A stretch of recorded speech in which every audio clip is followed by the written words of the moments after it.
From sunny St Leonard's on the south coast of the UK, this is the Keto Woman Podcast, brought to you by me, Daisy Brackenhall. Hello Keto Lovelies, and welcome to episode number 230. Yes, it is a brand new episode, and I am joined by the very wonderful Debra Scott. She is a whirlwind. I have just been reminded of that as I've been editing. She is most certainly a force to be reckoned with. And I'm not going to tell you anything more about her. I will let her do that for herself, which she does exceptionally well. I'm racing a little bit because I want to get this intro done and edited so that I can get the episode out to you before I meet with my lovelies in less than an hour. So time is against me. What I've also done is split the episode into two. It wasn't an overly long one, but I really wanted to get something out to you today, running very late. As always, it is Sunday afternoon, and I just wanted to get something out for you. And this way you get the first part, and there was a sort of reasonably sensible place to stop as she came to the end, really, of telling her story, and before we got into talking about a few other things. So I thought I would get that to you, and the rest of it, I promise, will be with you on the normal Friday at the end of the week. It's a bank holiday here in the UK, and there's all sorts of festivities going on in Hastings and St Leonard's. It's their Green Man Festival. I say Green Man, it's the Jack in the Green Festival. I do beg its pardon. It's an event that goes on all weekend. I haven't actually been down to join in with any of it. I've been a bit too busy, but I look forward to seeing more of the photos. I've already seen some of them. There's a great big procession tomorrow. Maybe I'll have time to go and have a look at that, but it's a pretty big deal apparently. Lots of dressing up and singing and dancing, and apparently there's a drum off today and Morris dancing and all the things. It sounds like quite a lot of fun. I have been busy as usual with the video editing. In the main is the one that's taking up most of my time. I've just finished editing Terry's masterclass for the fasting method, and next I move on to Nadia's and then Megan's. So if you're interested in signing up for a TFM masterclass, you can do so at their website. Just go to thefastingmethod.com and you will find details about it there. Nothing overly excited to tell you anyway. Life carries on pretty much as normal. The weather has been glorious, really warm, really sunny. Although I did just dash out and get the washing in. It's starting to rain. Of course, there's the phrase that's on everyone's lips. Well, the garden could do with it. Yes, it is rather nice when we have prolonged warm and dry spells. In lots of ways, very selfish ways, I guess. And yes, I'm sure the gardens could do with it. Maybe the rain could keep itself to overnight. That would be perfect, wouldn't it? Dogs are well. The fly situation is ramping up a bit with Rocket, so he has been a little bit on edge sometimes, but so far so good. He seems to be handling it okay. I've settled in really well to my new fasting regime and have really applied the repeated directive that comes out of the fasting method, that consistency is key, and I have actually managed to be really very consistent for over a month now. So it's time to take it up a notch, and I'll tell you how that went at the end of the week, as we will get closer and closer to my goal of doing 2 or 3 42 hours a week, 3 fasts a week, that's for sure. Of 24 hours, but like I say, I would like to change at least 2 of those into 42 hours. But so far so good. I am on plan and it's ready to turn it up a notch. So we'll see how that goes. And I'll tell you more about it in the next episode. But overall, really happy, feeling very good about it. My blood sugar levels have come down. Not that they were high, but they could have been lower, and now they are lower, so I'm very happy with that. Lost a little bit of weight, feeling just generally better, more energetic, less of the afternoon slumps and snoozes that I had before. So overall, I'd say it's going really well. But let's leave it there so I can get this edited and out to you. Debra does mention quite a few things in this and the next episode, so I will put all the links and details in the show notes, together with some pictures of her and her husband's progress, and also, I have to say, a very glamorous photograph of her taken in an evening gown. Looks wonderful. So you can check those all out in the show notes. They should be up round about the same time. If not, they will most certainly be up tomorrow. And I'll update them with, she did mention to me that there's another presentation that she's doing, and so I will add that as soon as I get the details from her. But without further ado, I will hand you over to the whirlwind that is Debra Scott. See you on the other side.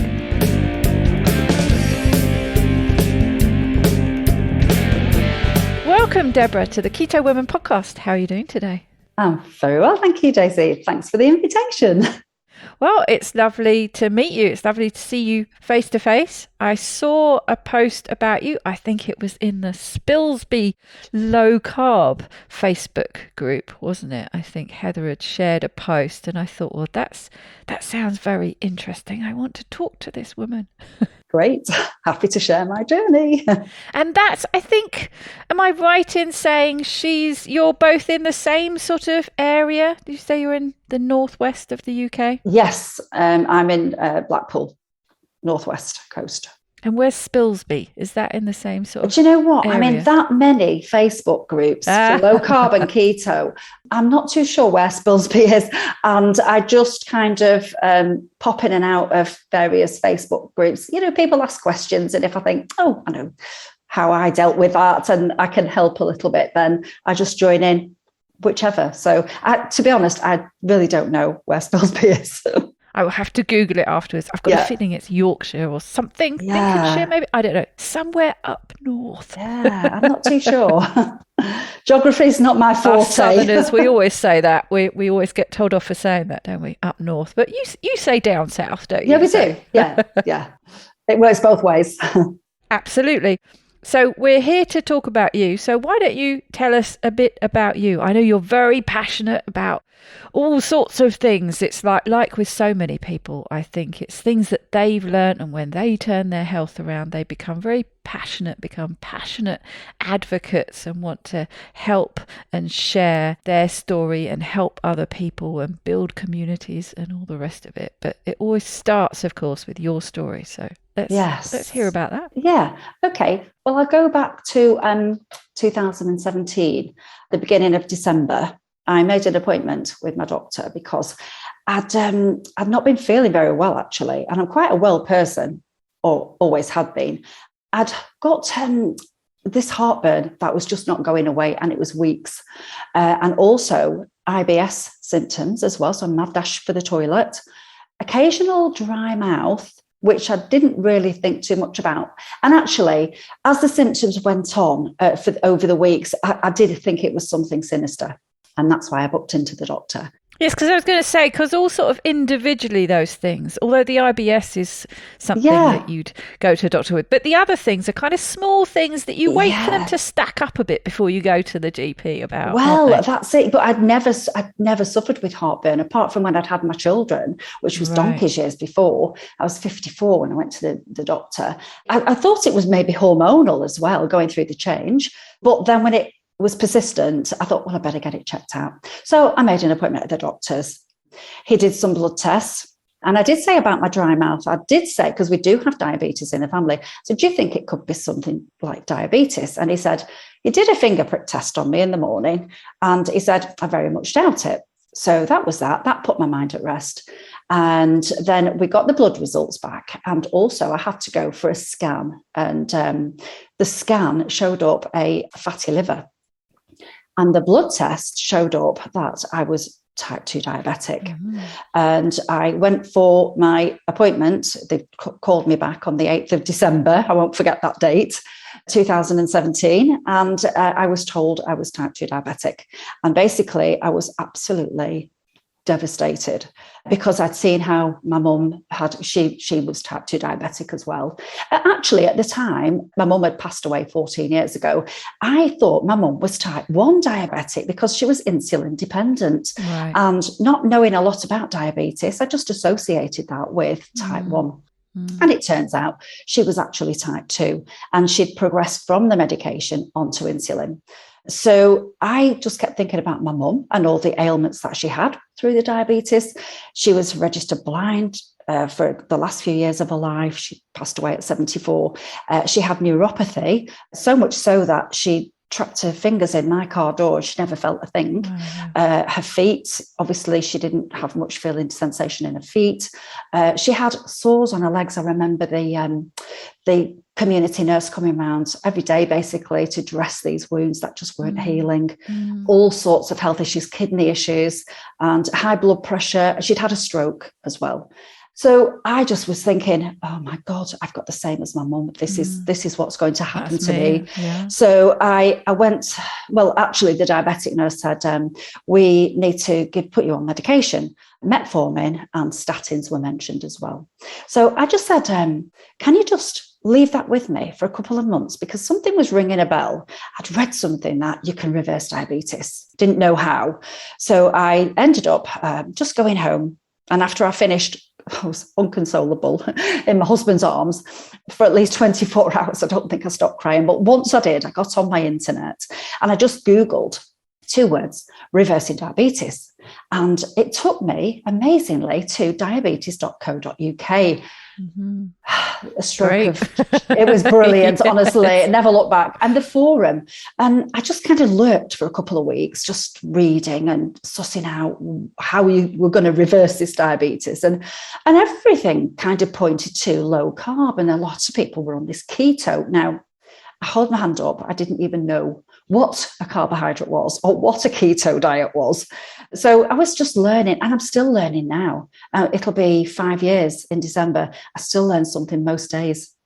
The forum members all have little signature panels. And in the signature panels, you can see, the statistics, and you can see like the HbA1c, which is the 3-monthly blood test that tells you basically how much sugar you've got in your blood, how they were coming down, how the blood pressure was coming down, the weight significantly. Like a little stats panel for every absolutely. But brilliant. Also they were adding little things that, this way of eating was helping them with, like the migraines disappeared, diverticulitis disappeared, psoriasis, skin conditions.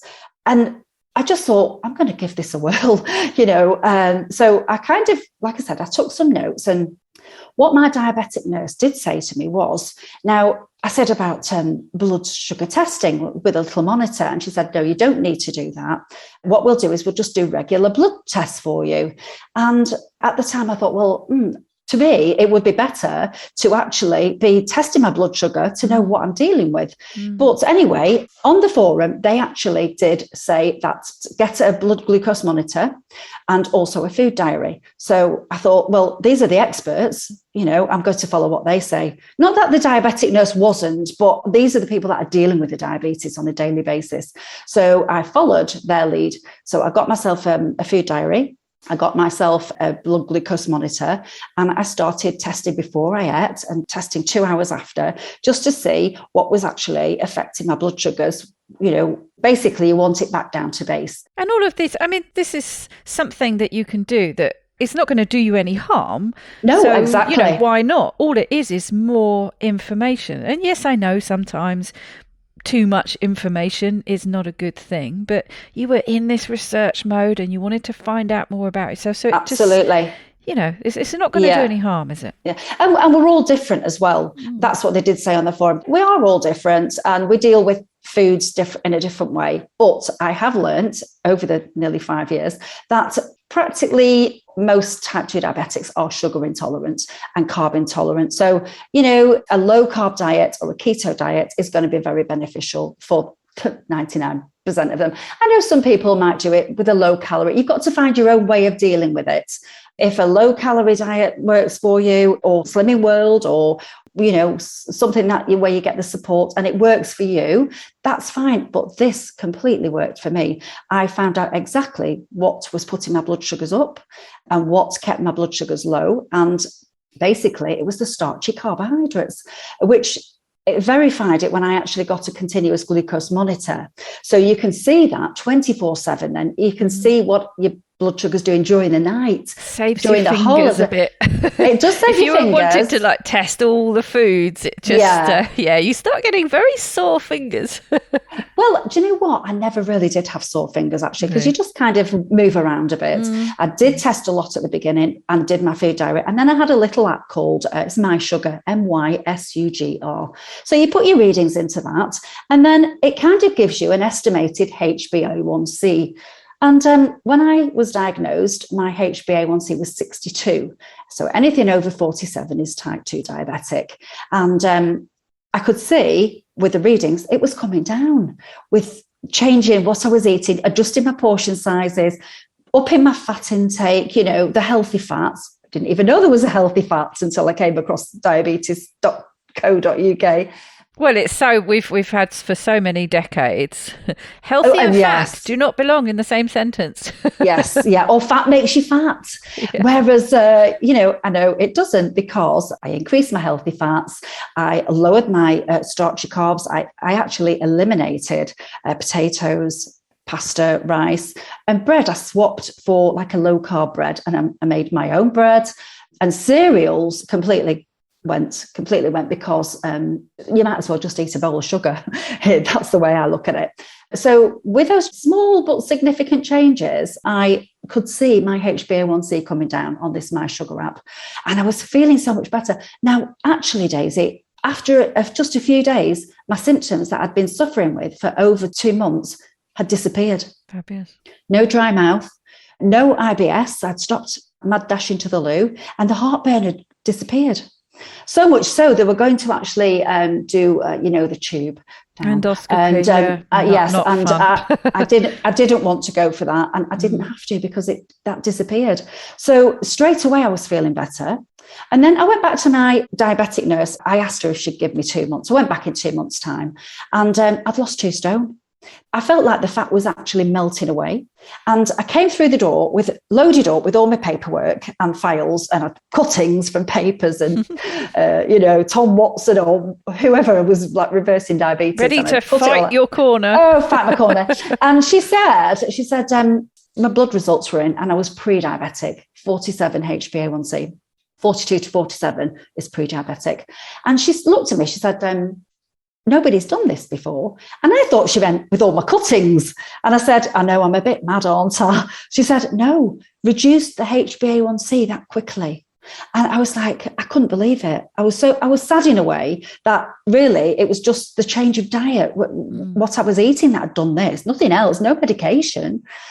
Anyway, to cut a long story short, I went back again at 5 months' time, and I was in the non-diabetic range at 41.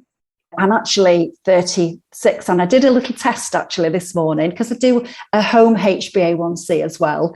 I am a bit obsessive with it, and I do it maybe once a month, and it's 5.0 this morning. So I started at 7.8 down to 5.0 today, and I've maintained that for the last 3 years. It's quite easily as well. I don't really have to think about it too much now. I know what I can eat and what I can't eat. I might have had a bad day. If you go to a wedding or a christening, there's not really a lot to eat there. So you try and work your way around it, and your blood sugars might go up a bit the next couple of days. But I'm back on it. It's just a way of life now. And I've done it for 5 years. I'm surprised at myself, because I never thought I would be able to be so focused on anything, really. But I know how it makes me feel. It makes me feel great. I know I lost 4 stone, over 50 pounds. I've maintained that weight loss. And honestly, I worked in a big office for 30 years, and I've done the grapefruit diet, the egg diet, the 1,000 calories diet, you name it, I've done it. And yes, you might have lost a few pounds for a wedding or Christmas, or to get in that little dress. And then once that's finished, you're back to what you were eating before, and it all goes back on again, and some. Exactly. And it just crept up over the years, So when I was weighed at the diabetic nurse, I was 14 and a half stone. And I got down to 10 and a half. Actually, I did have COVID then, so I lost another 5 pounds. And I don't want to go to that stage again because I looked too thin, really. So I kind of leave it around 11. I'm happy with that. And that's where I've stayed. I maintain it at that quite easily. Feel great. My husband tells me I look great.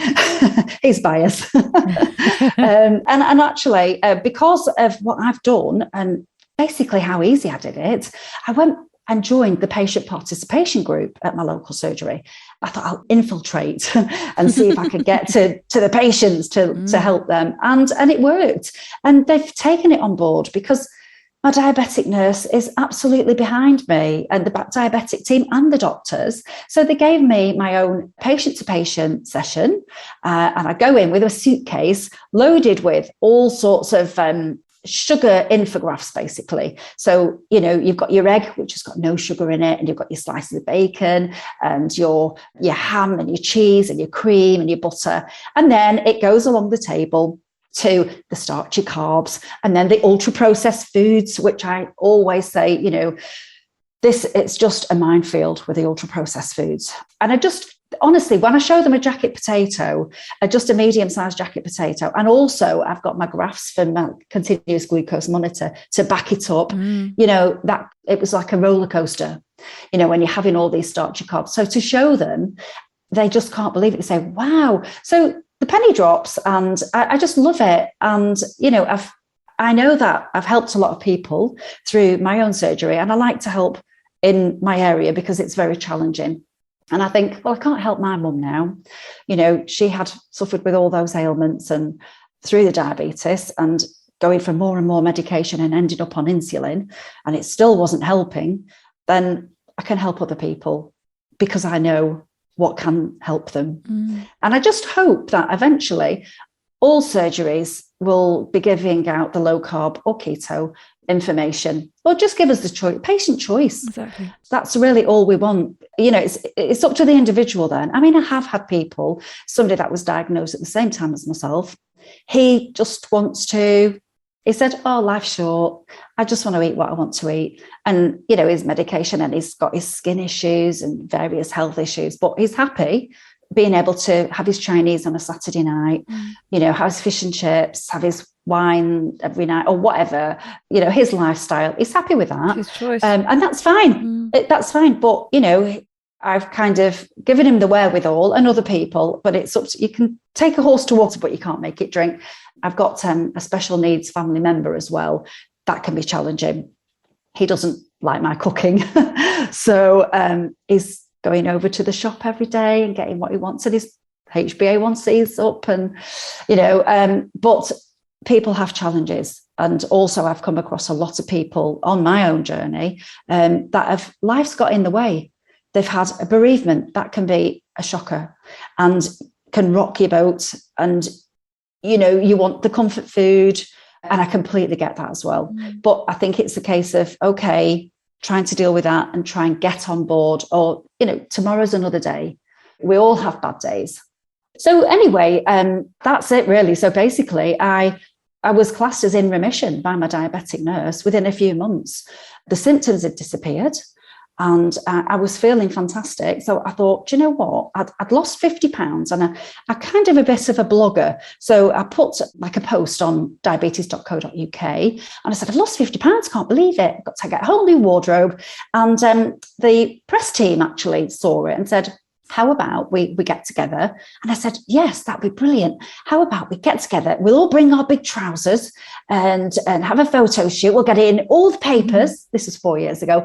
And we'll be able to turn this round in a matter of weeks. Everybody will see that it works and exactly what diabetics have to do. And then Bob's your uncle and everything will be sorted. And unfortunately, I discovered that's not quite the case. So, there was a few of us that got together from the forum. We put leaflets together. We share them out to anybody that wants the information. And that's our way of helping. And obviously the forum is amazing. 24/7, somebody's there to help. There is help out there. It's very difficult with the GP surgeries. You know, they kind of shut down, didn't they, through lockdown, and limited appointments or Zoom appointments. And people were comfort eating and drinking. And I know that a lot of people have struggled and put an awful lot of weight on. So we've got other epidemics and pandemics in the background, you know, obesity and diabetes. But there is help out there. And that's what I want to tell people. There is help.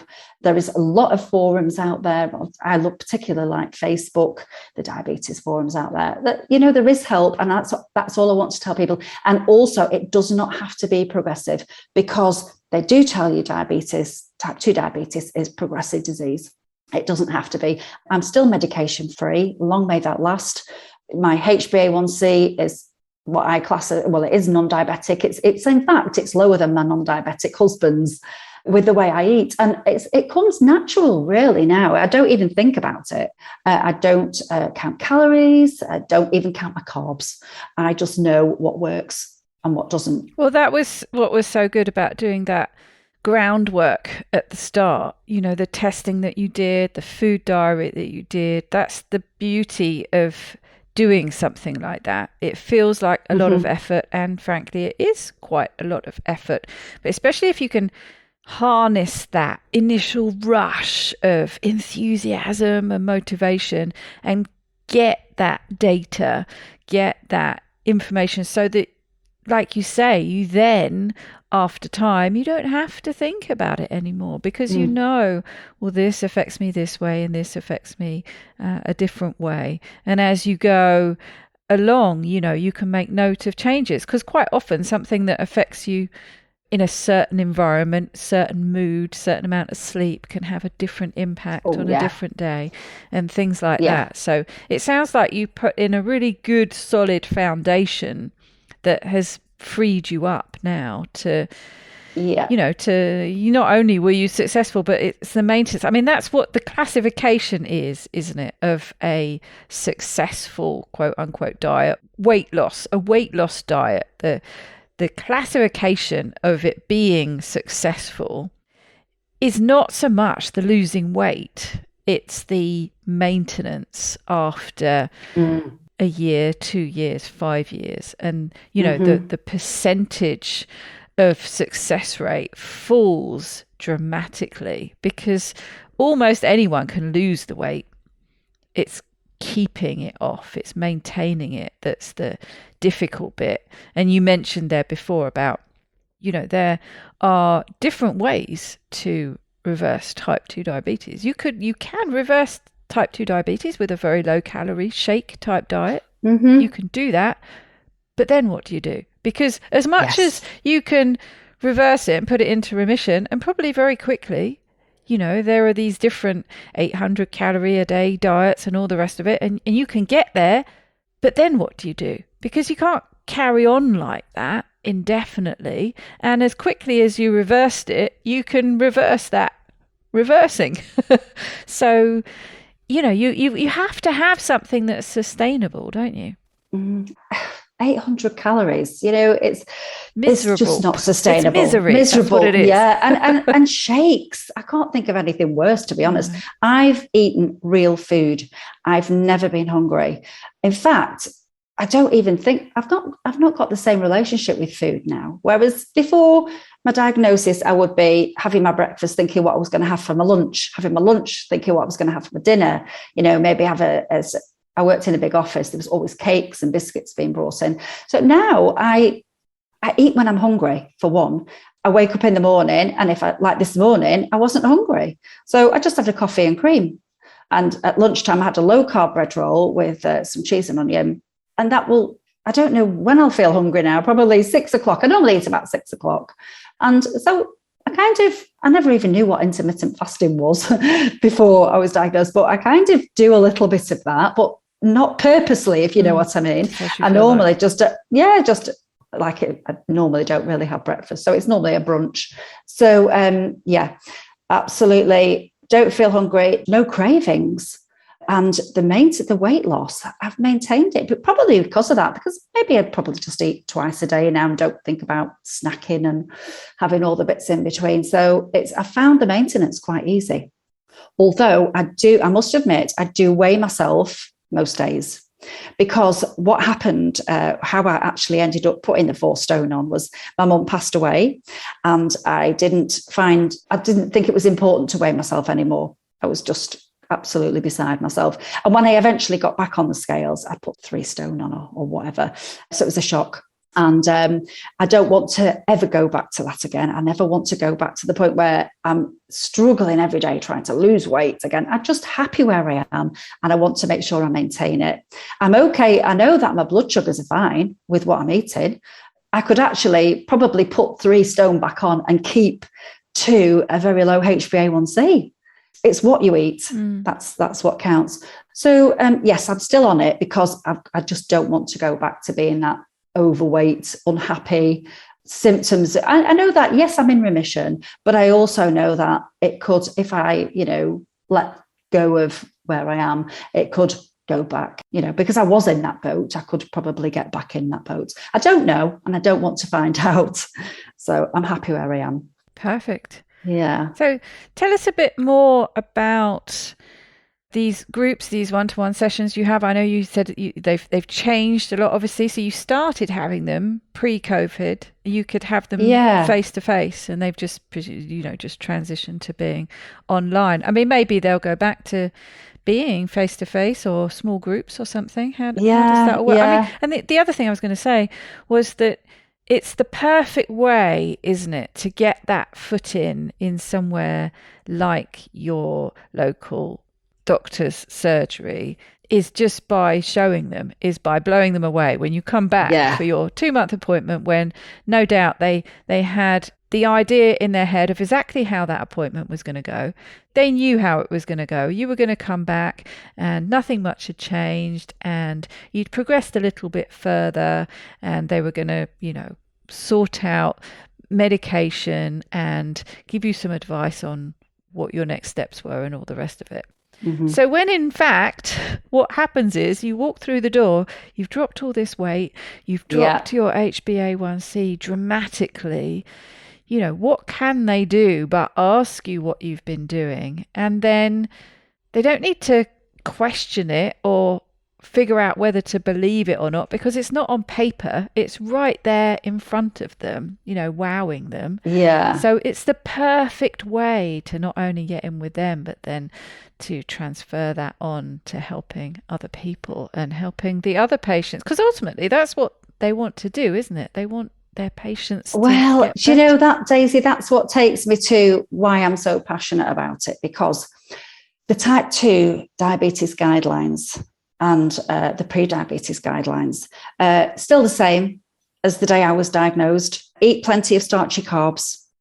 The Eat Well guide, the Eat Well plate. Eat lots of fruit and vegetables, very little fats, very little red meat, little dairy. And that is not going to help a diabetic, I'm afraid. The majority of diabetics need to stay away from the starchy carbs. Even some fruits, I found through doing my blood glucose testing that probably berries are the best for me. I might have an odd slice of apple. I was never really big into fruit, but the only thing I did used to have as a working lunch was 2 bananas. And when I did come to testing bananas, I was like, no. And vegetables as well. Obviously, the above ground vegetables are much better for me. They don't really have that much of an impact on my blood glucose. Below ground veg can, I did a stew, and the next day I was like, whoa, with a below ground veg. And it can take a couple of days to come back down as well, but it's a learning curve. So the Eat Well plate it might be okay for some people, but to say that's a one size fits all, including diabetics, this is where my passion came from. That needs to change. We need to be testing to see what works for us individually. We need to be given blood glucose monitors.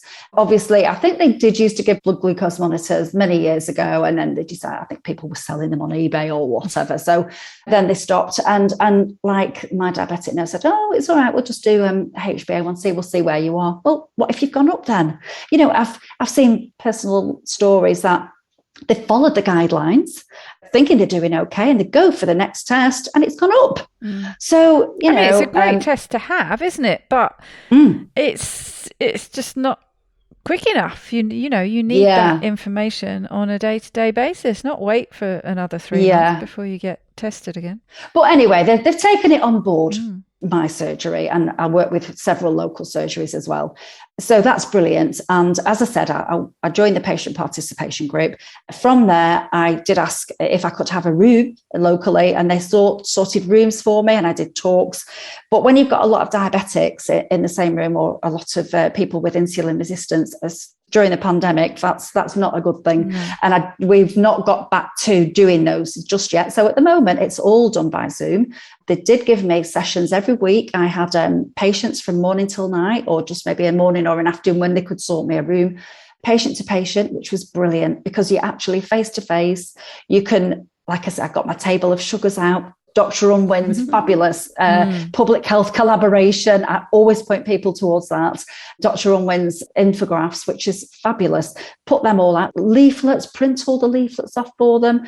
My list of swaps, just say, this works for me. You know, have a look at what you might be able to swap it to. Like instead of having your rice, cauliflower rice, or maybe on a bed of cabbage and halloumi fries instead of chips, or just giving them alternatives. And working individually with the patient is brilliant because you can see what they're struggling with. A lot of people have got many challenges in their lives, financial, relationships. They just don't think they can come back with having put so much weight on. But when you show them that little, small changes can make a big difference to how you're feeling. Like I said, within a few days, my symptoms had disappeared. And also I did have a brush with COVID early on, actually, before we knew it was COVID. I had COVID symptoms. And I think because I'm type 2 diabetic and I was better metabolic health, I'm here to tell the story because that was quite severe at the beginning, wasn't it? So it can just help in so many ways. And you just feel better in yourself mentally as well. And I've got so much more confidence and so much more energy. And consequently, I just want to spend some of that energy helping other people. The one-to-one sessions are brilliant. But at the moment, I'm just actually preparing one for tomorrow. It's a Zoom. I'm working with the social prescribers for obesity and diabetes. And also, I will say yes to any interviews. I've been on the sofa with Holly and Phil. Yes, we were talking about that before we started. Oh, my goodness. Talk about. I can't imagine much that would be more nerve-wracking than that. I'm very impressed that you managed to actually speak. Well, I am actually, because I couldn't speak the day before. The night before, we were in the hotel. How did that come about? How had you come into their awareness? I think it had just progressed from me when I lost my 50 pounds. And a friend of mine is a photographer, and he did the photo shoot. And I posted a little blog on the forum, and the press people came from diabetes.co.uk and said, "Oh, would you mind doing any interviews in paper?" So I had the Daily Telegraph, and not just me, other people that were all doing the same. It's not just me that's doing it. It's a multitude of people. I'm quite vocal. So I just, put me down for that. So I've been in various magazines, various newspapers, and we're on holiday actually. And I got a phone call from the press team saying, "Oh, they want somebody reversing diabetes." I always call it remission, actually. And for this morning, well, I nearly dropped my phone. And I just said, yes, that's fine. I never even thought about it. And then when I thought about it, I couldn't stop thinking about it for the rest of the holiday. So anyway, I did it. And I thought, if it helps one person, I'm getting it out there. Well, that's the thing. I mean, talk about a great platform to get the message.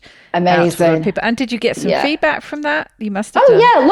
Yes, it is disappointing though. Lots of feedback to start with, and then it kind of dies down, and then you don't hear anything. And then I might do something else, like Dr. Paul Mason invited me to do the low carb all stars in Australia. Like I said, I've been all over doing the talk. I've even done them in different towns to other diabetic groups. Never been as far as Australia. I only did it virtually. You have virtually, yes. And you were saying you were reading some of the comments because that's just come out on YouTube, and you said you'd been reading through some of the comments, and it's been really well received. Yeah, it's only been out a few days because what Dr. Paul Mason was doing is he's dropping, it was probably about 10 months ago now. So he's dropping a few of the talks each month. Yeah. So mine's just come out. I was absolutely delighted. And the comments are heartwarming. what they were saying was, we need more of these success stories. I think it's great when you've got your doctor saying, you need to do this, you need to do that. But hearing from the experts, and I don't class myself as an expert by any means, but from the people that have walked in these shoes, that can tell people what works and what doesn't. I think that's what people need to hear, because a lot of people haven't got the time to do the research. I'm very fortunate. I work for myself, so I can give myself a few days off and do what I need to do, but not everybody's in that boat. So I think I'll do all my research, and I've got leaflets on everything, and I can send them out by email.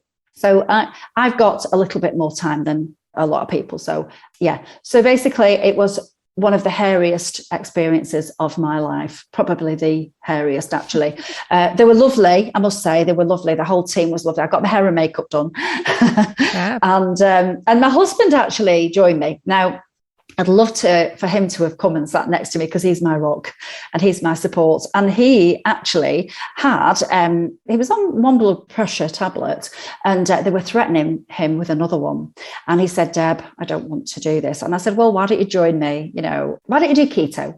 And he said, I'll do it on the 1st of January. Actually, it was probably about the 3rd when the food's gone, and after Christmas and New Year. And I did a graph, because he tested his blood pressure, and he did it on a little app on his phone, and you can see it coming down. Brilliant. Within a fortnight. It was, and he's avoided going on a second medication. He doesn't actually need a medication at all, but he's kind of, it's his comfort blanket. He's like, I don't know about coming off it completely. So basically, he's avoided going on a second medication, but he lost 1.5 stone. It didn't even try. It was just with changing to making a few changes. So he enjoys the low carb way of eating. We are quite keto a lot of the days, and I would probably say I'm like 20 grams to 40 grams of carbs most days, and he is as well. And it's worked for him as well with the weight loss. So he's lost 1.5 stone and maintaining for over 2 years. I'm maintaining I lost the weight by July 18 and still the same today. So we've never done that before. So it's just amazing, really. And I was sitting on the settee next to Holly and Phil, and Dr. Zoe Williams was there actually as well. And she was mentioning the low calorie. So we've kind of had a bit of a battle going on. Did really. you? I did it low carb. Yes, but you can also do it low calorie. And I went, but my way was low carb, and it's really beneficial, I think the low calorie, I always think, I've known, because of my continuous glucose monitor, you can see what spikes your blood sugars. And it's this constant spikes that are going to affect your, it's probably going to have complications in the future. It's the constant spikes, and you want to avoid them. So the low calorie, you could have a low calorie day, but you could have something that really spikes your sugars. So that's what I try and avoid as well. I try and keep the spikes out of my life in the hope that I avoid any complications and getting back into the type 2 boat. Well, I just think you're so much more likely to go completely off-piste when you're restricting the calories like that, and miserable, and eating things that aren't particularly nice, and trying not to gnaw your own fingers off. You're much more likely to swing dramatically back the other way. I'm not saying that keto and low carb doesn't have its challenges, and you not necessarily, depends on the person, going to completely lose all those cravings and not necessarily going to get derailed sometimes, but it feels like less of a knife edge than very low calorie does. And like we said before, yes, you can use it to get you there, but you've still then got to do something when you get there. Yes, yeah. So it can only ever really be a temporary thing. Yeah. So you might as well just do what you're going to do forever from the start. Yeah, but I enjoy what I eat as well. Exactly. What's not to like about a steak, Diane, creamy sauce with mushrooms and lots of garlic.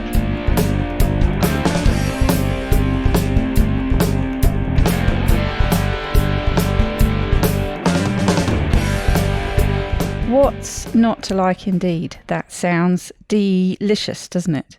If you've been listening to me for much time at all, you'll know how much I love my delicious keto food. So that was definitely right up my alley. In fact, I might have to make it sometime soon. Sounds very, very tasty. As I mentioned at the beginning, I will bring the second part of our chat to you at the usual time, at the end of the week on Friday. So until then, I will leave you with this week's end quote. I say I will leave you with this week's end quote. I have not prepared one. Let's go to my reliable James Clear newsletter. I'm sure he will have something that I can use because he almost always does. Let's have a look. Here we go. This one's perfect. So thank you, James Clear, for this week's end quote. If you know where you want to go in life, people tend to help or get out of the way. Both of those are useful. I hope wherever you are, you're having a wonderful weekend. If it's the UK, it's a long weekend. I'm not sure if it is in the rest of the world, but if it is, I hope you enjoy your long weekend. Bank holiday Monday tomorrow here, which probably means it's going to rain. I shouldn't wish that on. Touch wood, it's not going to rain. It's going to be another glorious sunshiny day, which will be perfect for the Jack in the Green procession. So please take very, very good care, and I will see you at the end of the week with part 2. Bye-bye, Keto Lovelies.